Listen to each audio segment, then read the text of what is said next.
Hello friends, welcome to Alnoor learning Urdu through Telugu ద్వారా ఉర్దూ నేర్చుకోవటం lesson number 65. ఈరోజు కొన్ని క్రియాపదాలు నేర్చుకుందాం. అవి ఏంటంటే నవ్వుతూ మాట్లాడు అనే పదం ఉందనుకోండి, దాన్ని ఉర్దూలో ఏ విధంగా అంటారు? హస్తే హువే బాత్ కరే అంటే నవ్వుతూ మాట్లాడు అనే అర్థం వస్తుంది. అలాగే కోపంగా చెప్పకు లేదా కోపంగా మాట్లాడకు అని ఉందనుకోండి, దాన్ని ఉర్దూలో ఏమంటారు?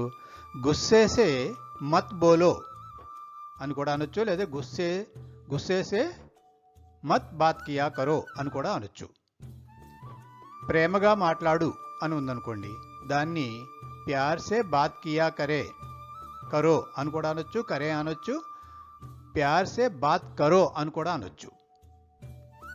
తర్వాత గౌరవంగా లేదా మర్యాదగా మాట్లాడు అనే పదం ఉందనుకోండి, దాన్ని ఉర్దూలో ఏ విధంగా అంటారు? తమీజ్ సే బాత్ కియా కరో లేదా తమీజ్ సే బాత్ కరో అని కూడా అనొచ్చు.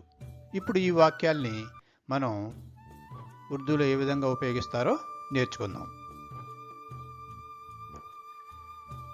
నవ్వుతూ మాట్లాడు, దాన్ని ఉర్దూలో ఏమంటారు? హస్తే హువే బాత్ కరే లేదా హస్తే హువే బాత్ కరో అని కూడా అనొచ్చు. ఒక వాక్యం ఎగ్జాంపుల్గా తీసుకుందాం. రహీం దోస్తో సే హస్తే హువే బాత్ కర్ రహా హై అంటే రహీం స్నేహితులతో నవ్వుతూ మాట్లాడుతున్నాడు అనేది ఉందనుకోండి, ఆ తెలుగు వాక్యాన్ని ఉర్దూలో రహీం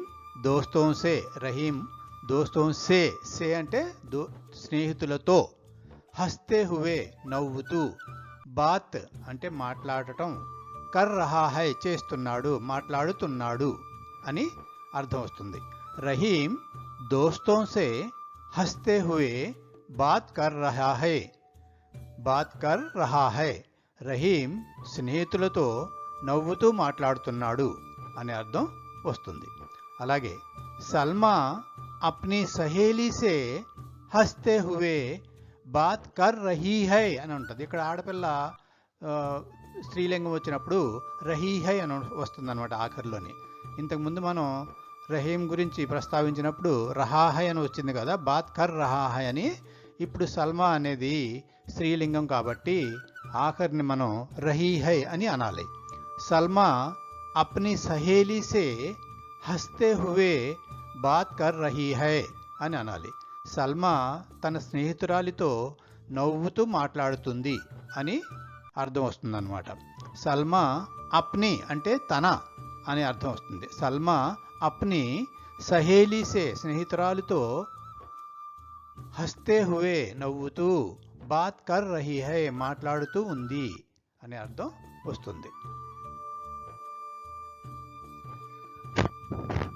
ఇకపోతే కోపంగా చెప్పకు అనే తెలుగు మాట ఉందనుకోండి, దాని ఉర్దూలో ఏ విధంగా అంటారు? గుస్సేసే మత్ బోలో అంటే కోపంగా చెప్పకు. దాన్ని వాక్యాల్లో మనం ఏ విధంగా ఉపయోగించాలో ఇప్పుడు నేర్చుకుందాం. తుమ్ ముజ్సే గుస్సేసే మత్ బాత్ కరో. తుమ్ అంటే నీవు, ముజ్సే అంటే నాతో, గుస్సేసే అంటే కోపంగా. ఇక్కడ సే అంటే గా అని వస్తుంది, కోపంగా. గుస్సా అంటే కోపం, గుస్సేసే అంటే కోపంగా. మత్ బాత్ కరో, మత్ అంటే వద్దు అనే అర్థం, వ్యతిరేక అర్థం వస్తుంది అనమాట. బాత్ కరో మాట్లాడవద్దు అని వస్తుంది. నీవు నాతో కోపంగా చెప్పకు అనొచ్చు, చెప్పవద్దు అనొచ్చు, మాట్లాడవద్దు అని కూడా అనొచ్చు. తుమ్ ముజ్సే గుస్సేసే మత్ బాత్ కరో, నీవు నాతో కోపంగా చెప్పకు లేదా నీవు నాతో కోపంగా చెప్పవద్దు లేదా నీవు నాతో కోపంగా మాట్లాడకు అని కూడా వస్తుంది. ఇంకొక వాక్యం ఏంటంటే ప్రిన్సిపల్ బహుత్ గుస్సేసే బోల్ రహే థే. ప్రిన్సిపాల్ చాలా కోపంగా చెప్పాడు. ప్రిన్సిపల్ అంటే కాలేజ్ ప్రిన్సిపాల్, బహుత్ అంటే చాలా, గుస్సేసే అంటే కోపంగా, బోల్ రహేతే చెప్తున్నారు చెప్పాడు అనే అర్థం వస్తుంది. ప్రేమగా మాట్లాడు అనే వాక్యం ఉందనుకోండి, దాన్ని ఉర్దూలో ఏ విధంగా అంటారు?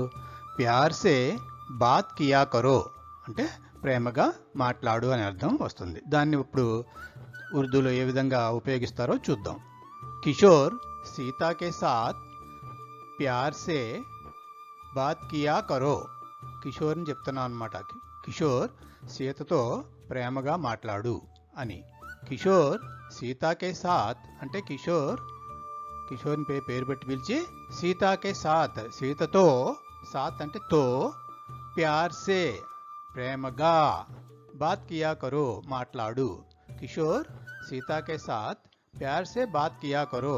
కిషోర్ సీతతో ప్రేమగా మాట్లాడు అని చెప్తున్నాం అన్నమాట. అలాగే బచ్చోं से ప్యార్ సే బాత్ కియా కరో. పిల్లలతో ప్రేమగా మాట్లాడు. బచ్చోं से, బచ్చోं అంటే పిల్లలు, సే అంటే తో, పిల్లలతో, ప్యార్ సే ప్రేమగా, బాత్ కియా కరో మాట్లాడు, మాట్లాడుతూ ఉండు అని అర్థం వస్తుంది. ఇక ఆఖరిగా గౌరవంగా లేదా మర్యాదగా మాట్లాడు అనే పదం ఉందనుకోండి. దాన్ని ఉర్దూలో ఏ విధంగా అంటారు? తమీజ్ సే బాత్ కియా కరో. తమీజ్ సే అంటే గౌరవంగా, మర్యాదగా.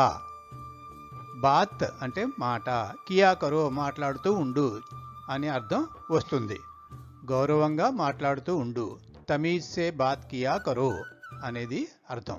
ఇప్పుడు వాటిని వాక్యాల్లో ఏ విధంగా వాడతామో చూద్దాం. బడోं से తమీజ్ సే బాత్ కియా కరో.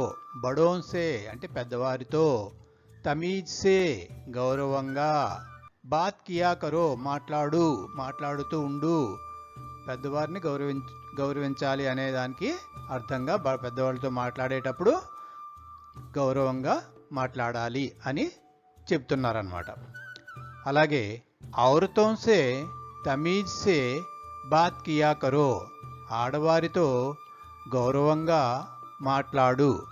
ఆడవారితో అంటే ఔరతోं से, ఔరత్ అంటే ఆడది, ఔరతోं అంటే ఆడవారు, సే అంటే తో, ఆడవారితో, తమీజ్ సే అంటే గౌరవంగా, మర్యాదపూర్వకంగా, బాత్ కియా కరో మాట్లాడు అనే అర్థం వస్తుందన్నమాట. ఓకే ఫ్రెండ్స్, ఈ రోజుతో ఈ లెసన్ని ఇంతటితో ముగిద్దాం. వచ్చే వారం మరలా కొత్త లెసన్తో మరికొన్ని మాటలతో మీ ముందుంటాను. అంతవరకు సెలవా మరి. Thank you for watching.